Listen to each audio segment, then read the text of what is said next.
Chaque être humain, du plus petit au plus grand, du plus faible au plus fort, possède un plan divin conçu par Dieu lui-même avant sa naissance. La Bible dit dans Éphésiens 2:10, « Nous sommes son ouvrage, ayant été créés en Jésus-Christ pour de bonnes œuvres que Dieu a préparées d'avance. » Si Dieu a préparé une destinée pour toi, l'ennemi a préparé une stratégie pour te combattre. Aujourd'hui, tu vas découvrir comment le royaume des ténèbres identifie un destin, comment les attaques commencent dès la naissance, les 17 stratégies majeures utilisées contre les élus de Dieu et les différentes formes de protection divine qui entourent ceux qui marchent dans la lumière. Pendant ces minutes, ouvre ton cœur. Ce que tu vas entendre ne va pas seulement t'informer, ça va te libérer, te réveiller et te réarmer spirituellement. Pour comprendre comment l'ennemi attaque, il faut d'abord comprendre comment le ciel fonctionne. Dans le monde spirituel, rien n'est improvisé.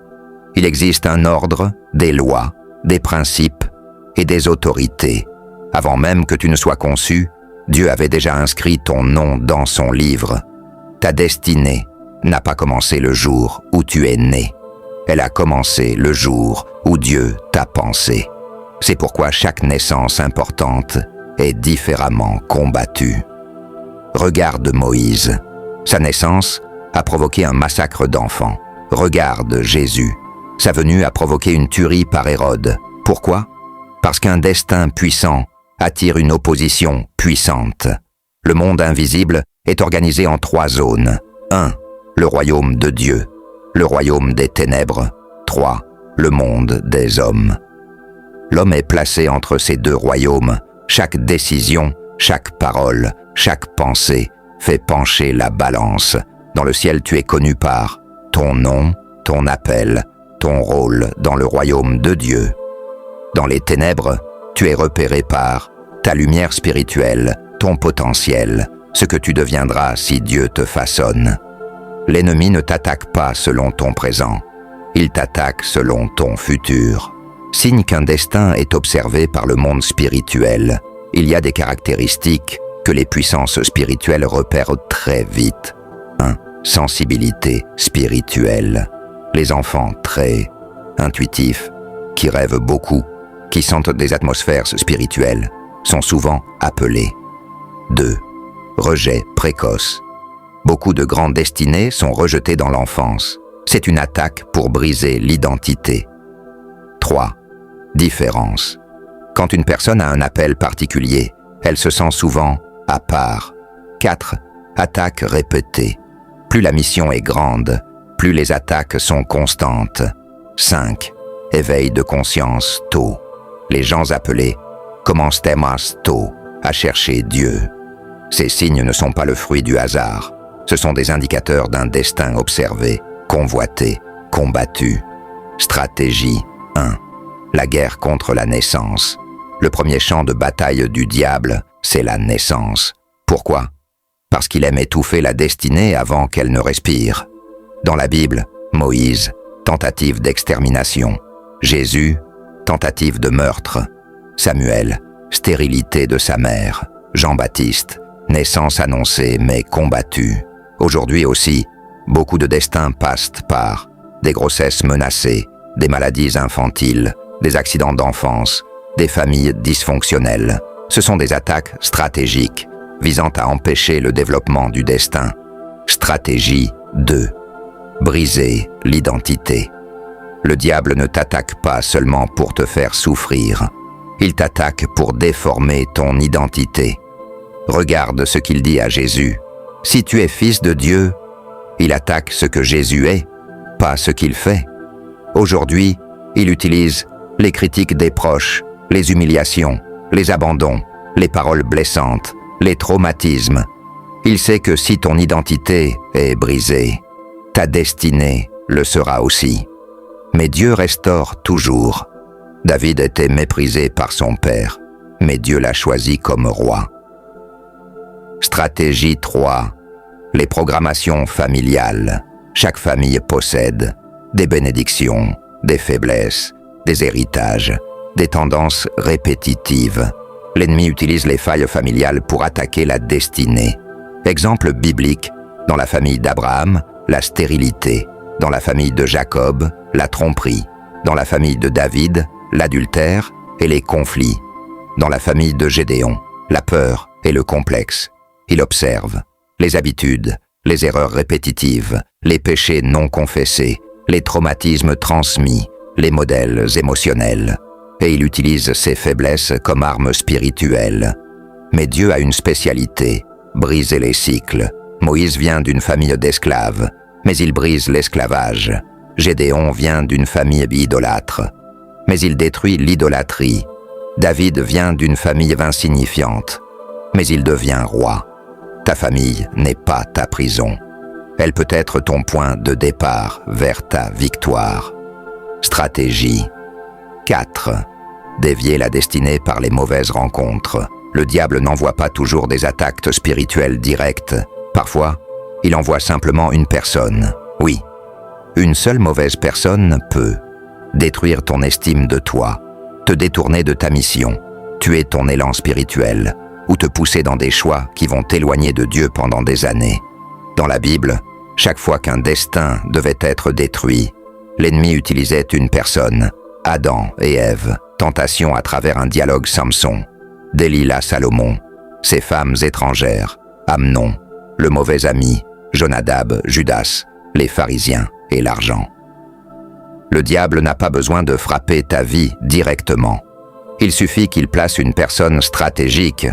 Aujourd'hui, beaucoup de destinées sont tuées par une relation amoureuse toxique, un mariage mal choisi, un ami manipulateur, un mentor destructeur, une mauvaise compagnie.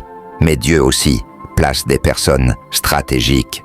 Jonathan pour David Aaron, et Hur pour Moïse, Barnabas pour Paul, Élisée pour Élie. Il y a 3 types de personnes que Dieu envoie. 1.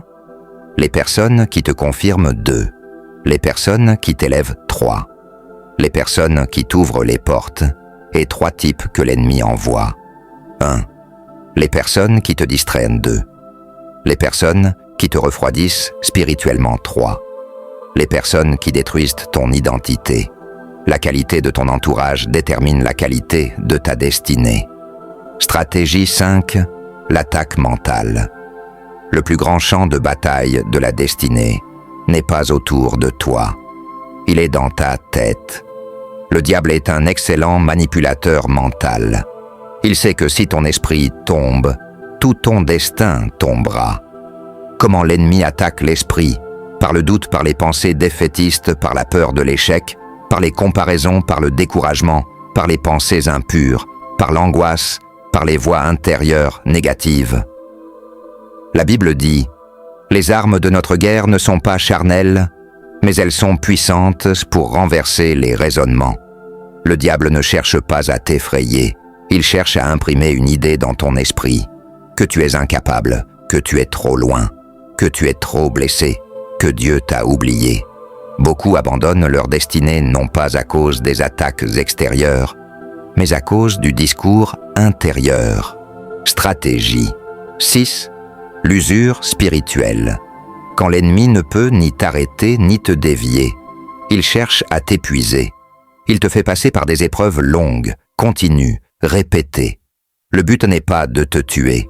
Le but est de t'épuiser émotionnellement, afin que tu abandonnes toi-même. C'est ce que vivait Job. C'est ce que vivait David lorsqu'il dit « Mon âme se fond de chagrin ». L'ennemi aime créer un cycle, problème après problème, déception après déception, trahison après trahison, attente après attente. Il veut que tu te réveilles un matin en disant « Je n'en peux plus, je laisse tomber ». Mais c'est précisément à ce moment que Dieu intervient. Parce que Dieu travaille souvent dans l'épuisement total, car c'est quand l'homme ne peut plus que Dieu commence. Stratégie 7. Les portes ouvertes. Les portes ouvertes sont les accès légaux que l'ennemi utilise. Ces portes peuvent être le péché persistant, les addictions, la rancune, la jalousie, les pratiques occultes, les alliances involontaires, les paroles négatives, répétées, les objets consacrés, les relations toxiques, les traumatismes non guéris. Une porte ouverte ne détruit pas immédiatement la destinée, mais elle permet à l'ennemi de l'attaquer avec plus de facilité. La bonne nouvelle, toute porte ouverte peut être fermée par la repentance, par la prière et par le renoncement. Stratégie 8. Les déviations de chemin.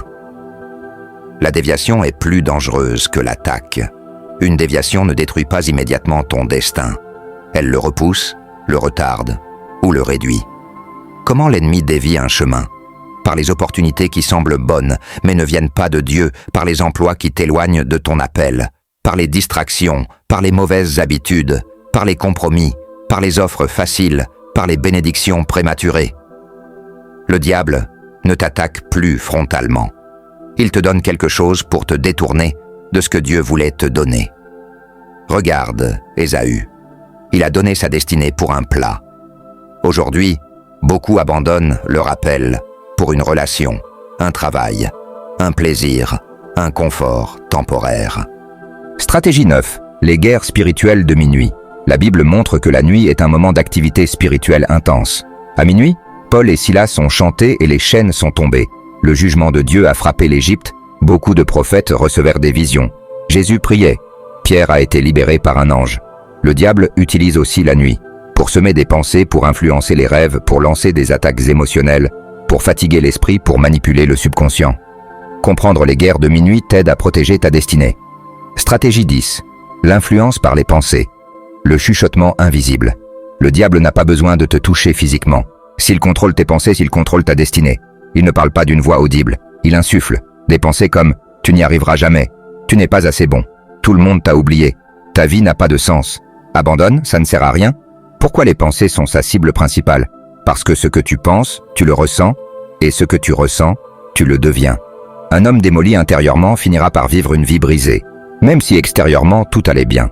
Le diable attaque donc l'estime, la confiance, la vision de soi, l'image intérieure, les rêves, la foi. La plus grande guerre n'est pas dans le monde spirituel. Elle est dans la tête de l'homme. Stratégie 11. Le détournement du temps. Voler les années. Le diable savait une chose. Tu peux récupérer de l'argent, tu peux récupérer une relation, mais tu ne peux jamais récupérer le temps perdu. Alors il attaque le temps. Comment il vole ton temps? Par les distractions, par les mauvaises personnes, par les activités inutiles, par les relations toxiques, par les émotions mal gérées, par les cycles de dépression, par le manque de discipline, par l'attachement aux choses sans valeur. Plus il te vole du temps, plus il réduit la durée de ton impact. Même un homme puissant n'a que 24 heures par jour. Si 10 ans sont volés, la destinée peut être amputée de 50 à 70%. Stratégie 12. Les attaques dans les rêves. La guerre de la nuit. La nuit est un terrain spirituel très actif. Dieu parle par les rêves, mais le diable aussi attaque par les rêves. Les attaques nocturnes peuvent être des poursuites, des relations sexuelles en rêve, des chutes, des paralysies, des pertes des serpents, de la nourriture, en rêve des atmosphères lourdes. Pourquoi les rêves? Parce que la nuit, ton esprit est ouvert. Ce que tu acceptes ou subis dans un rêve peut voler tes bénédictions, connecter ton âme à des liens, semer des esprits de peur, créer des retards, briser ta paix. La nuit n'est pas neutre. C'est un champ de bataille. Stratégie 13. Les blessures émotionnelles non guéries. Le diable aime les cœurs blessés. Pourquoi? Parce que un cœur blessé prie mal, un cœur blessé n'aime pas bien, un cœur blessé doute facilement, un cœur blessé s'isole, un cœur blessé devient dur, un cœur blessé perd la foi. Les blessures sont comme des fissures spirituelles. Elles peuvent détruire la destinée parce qu'elles sabotent les relations, empêchent d'avancer, créent des blocages émotionnels, attirent des personnes toxiques, plongent dans des répétitions négatives. La destinée se brise souvent par une blessure non guérie, pas par un démon. Stratégie 14. Les limitations familiales et héritées. Certaines destinées sont combattues à cause de ce qui est dans la famille, la lignée, l'arbre généalogique, les ancêtres. Il existe des limitations comme « personne ne réussit dans cette famille »,« personne ne reste marié »,« personne ne dépasse un certain niveau », les mêmes maladies reviennent, les mêmes échecs se répètent. Ce ne sont pas des coïncidences, ce sont des cycles héréditaires. L'ennemi utilise les failles de la lignée pour empêcher la progression.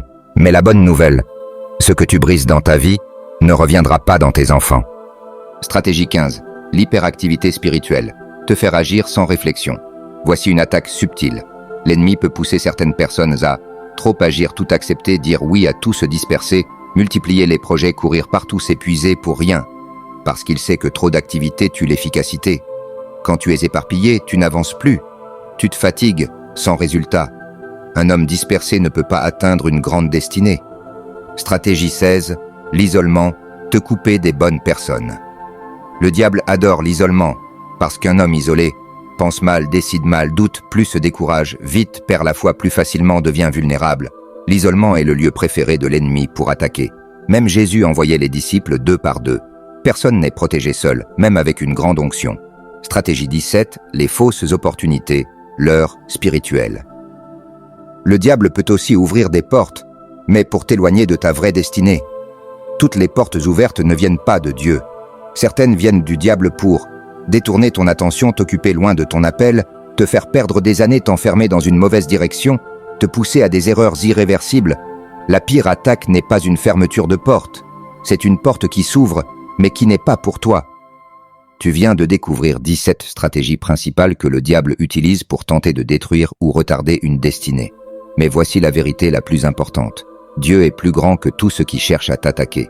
Chaque attaque, chaque obstacle, chaque retard, chaque relation brisée ou chaque tentation n'a aucun pouvoir définitif sur toi si tu marches dans la lumière et dans l'autorité de Dieu. Les actions à prendre pour protéger sa destinée. 1. Répare tes portes ouvertes. Confesse tes péchés.